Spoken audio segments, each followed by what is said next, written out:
The gospel we hear this morning comes to us from Matthew, but it sure sounds like John to me, right? Bible scholars you all are. You study the literary nuances. I know this is what fills your days. You were thinking the same thing. That sounds like John. That doesn't sound like Matthew.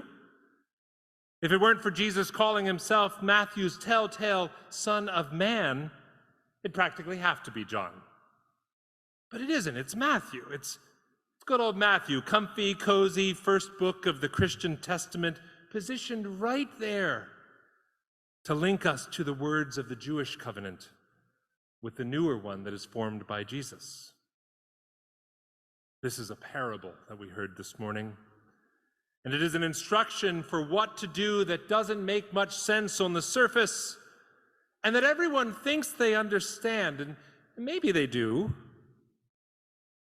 but that it hides the wisdom and the faith inside of a mystery. And it ends up telling us something to do that doesn't have anything to do with the problem it sets out to solve. This is one of the things I love most about Jesus. He's a consummate press secretary. He never answers the question that is asked of him. He always tells you what he needs to say, which is, paradoxically, also what you need to hear, whether you knew it or not. This weekend, Patrick and I hosted my youngest brother's family, and I yet again did my level best in the Best Uncle of the Year competition. My youngest nephews are about to be 9 and just past 12, but those ages are unadjusted for a pandemic time, and I can't help but watching these apples of my eye with more questions than answers about just where they are and how they're experiencing the world. One thing's for certain. They are not the 9 and 12 that they would have been if our world hadn't changed so dramatically these past 3 years. Well, another thing is for certain. We'll never know how. This is not just an uncle speaking. They are proud, wise, intelligent, and kind boys. They are considerate and gentle. They listen and care for each other. They don't miss a thing. And you can feel their eyes, much like those of Emmy and Neve, or Willis or Matt, of Owen and Ethan, of Cassidy and Carter. They clock everything in the room. Our Friday night movie night, after the sun had set and after everybody was wet and dried and hair combed and pajamas on, we sat down and we all watched Willy Wonka, the original, the Gene Wilder, the right one, the way things ought to be. And then our Saturday night movie, because, we Critzmans, we like a theme, was the Johnny Depp remake. And I'll leave the comparative analysis for another time, but for those 2 nights of our Wonka Fest, these boys watched films, we all did, about childhood wonder. Films that are filled with parables about growing up and growing wise. We watched these films together as a family, and I watched my boys. They didn't miss a thing. Now, in the Gospel of John, Matthew that we heard this morning, Jesus tells the smartest people in town that God, whom here, like in John, he calls Dad or even Daddy. For so close does Jesus feel to God that that's what he calls him. Or, on the other hand, so far away does Jesus feel from Joseph that he's taken a different role model entirely. That's a story for another time. But God, Jesus tells these smart grown-ups in charge, God, Jesus tells them, has hidden the real knowledge of all that they seek in something they'll never look for. Where has God hidden it? In infants, in children, in the ones who are closest to God's heart. Sorry, grown-ups, the kids know better. Sorry, grown-ups, Matt's out of town and the kids are here in the sanctuary with us and they're hearing this, kids, you know better. How's that for a children's sermon on my last Sunday before vacation? Sorry, grown-ups. The kids are right. And you can talk to Mark, and Matt will be back next week, and you can compare notes about what a horrible pastor I am. But never mind what we don't know. Never mind what we've forgotten along the way of growing up and growing dim, of the wisdom we had when we were children, of that closeness to God that we felt because we didn't know any other way. Never mind all of that. That's not the punchline that Jesus is getting at in this story that begins with the question of, to what shall I compare this generation? He offers suggestions, he discards them. He talks about the wisdom of children and then talks about himself as if he alone knows the secrets of the universe, or at least the ways to get to them. And this is the knowledge that Jesus possesses above all other humans, children and adults alike. It is secret knowledge that he, Jesus, can reveal to anyone he chooses, and he alone. Well, how does he decide, you might be wondering? Will Jesus choose me? Do I want to know the knowledge that Jesus has? How will I get it? He alone is in charge. I want it. How do I get it? The answer may surprise you. It's not exactly an answer that is an answer, and it's often quoted out of context. Come to me, all you that are weary and are carrying heavy burdens, is his answer. Doesn't sound like an answer, it sounds like an invitation. Come to me, all you that are weary and carrying heavy burdens. To the weary, to the burdened, and to the tired. Jesus' promises rest. This we all know. We know this verse. This much we rely upon. We quote it. The lectionary is wise that it comes here in the middle of summer. But don't just take it from what you know from Sunday school memorization. Take it in the context of this Johannine, confusing riddle of a parable that we have this morning. Take it in the context of, to what shall I compare this generation? Take it in the context of, who will have the wisdom of the universe? Take it in the context of, I and I alone will share my wisdom with those whom I choose. Take it in the context of this phrase right next to its antecedent about, to whom shall Jesus share his knowledge? And we can all find a wiser and a new path. Who will share this knowledge of God with Jesus? To the ones he chooses. And whom does he choose? The ones whom he calls. And who does he call? The weary, the burdened, the migrants, the tired, the worn out, the ready to give up, the burned out, the lost. And to these, Christ will share the knowledge that is too wondrous for the wise and so simple that every child already knows it. Come to me, Jesus calls, and learn from me. Come, Jesus says, for I am gentle and humble in heart.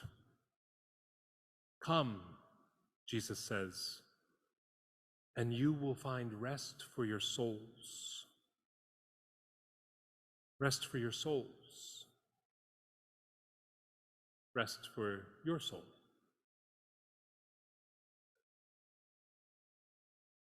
Children know, because we have very good Sunday school teachers here at West End Church, that God has the whole world in their hands. Good Friday Christians that we all are know how Jesus takes the weight of the whole world upon his shoulders, from hands to shoulders, from creation to redemption. There is a lightness in the burden that Christ carries, a lightness, for Jesus does not carry it alone and never has. Jesus, who calls God Papa,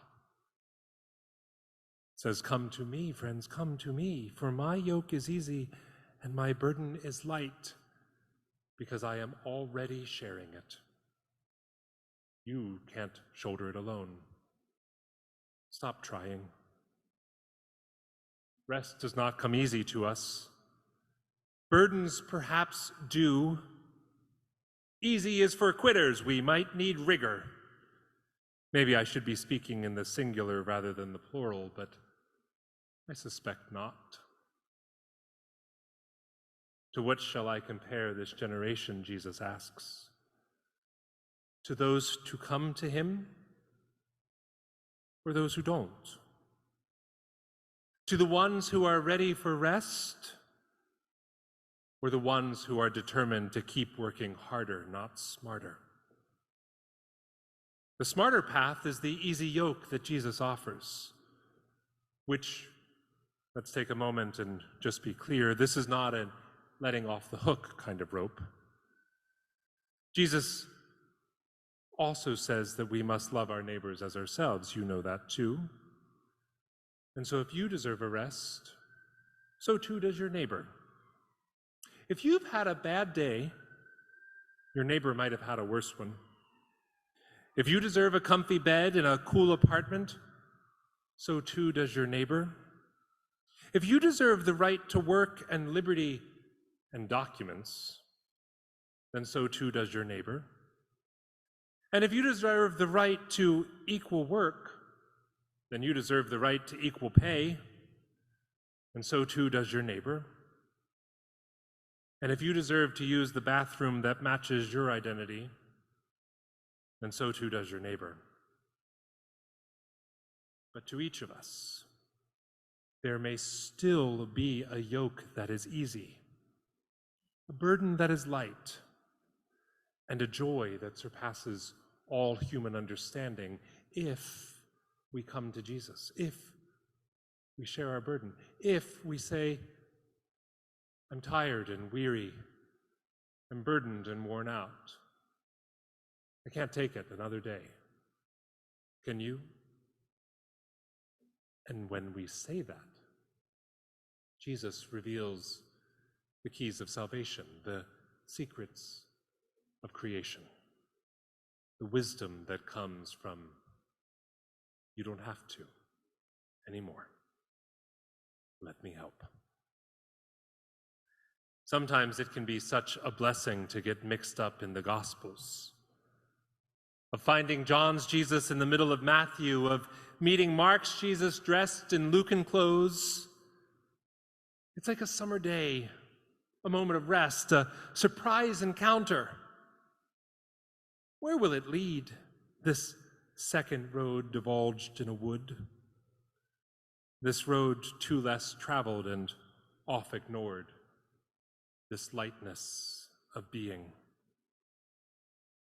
To knowledge too wondrous, to love too vast, to wisdom akin to God and God alone, and faith that comes with every infant's first cry, and those who, like infants, learn how to nap. Sometimes it's a blessing to get mixed up in parables or teachings, of mucking around rather than plowing through, of swirling about rather than trying to get through,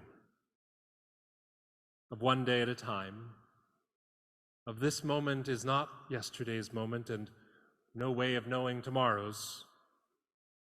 So let's just sit here with it and share a burden or two, of putting our feet up and of learning from the one who wants to teach us all, of hearing a word that may sound like the word that is, was, and ever shall be. Perhaps this summer day offers a chance for a new wisdom through new rest for you. Perhaps it does for me. Or should I be speaking in the plural sense? As you make your way home, to brunch or the library or the museum, to the park, to the grocery store, just down Broadway past the man in front of the kiosk charging his phone, or into the subway with the busker playing a cheerful tune. Through these summer nights and sticky days, take your rest from God as it comes as a gift. And find rest. Find rest on 77th Street or 92nd Street or the Jersey Shore. Wherever it is you find yourself, for God has already made that the place that you need to be. And right there, as you take your rest, look to the one who gives you rest and learn from Christ. For rest comes as a gift from God. It comes to us and it comes to all people. We will labor again to make sure that it does. But it is God who first said, "Let me put your air mask on first, my child, and then go heal the world." Find rest for your souls, you who seek Jesus, for Jesus has enough for all. Take up a lighter burden and an easy yoke, and God will give you your joy again and again. For joy may be the secret of creation we've long since lost, since the days when running was fun and a skinned knee was nothing a kiss and a Band-Aid couldn't fix. And joy will know the delight of playing in God's garden.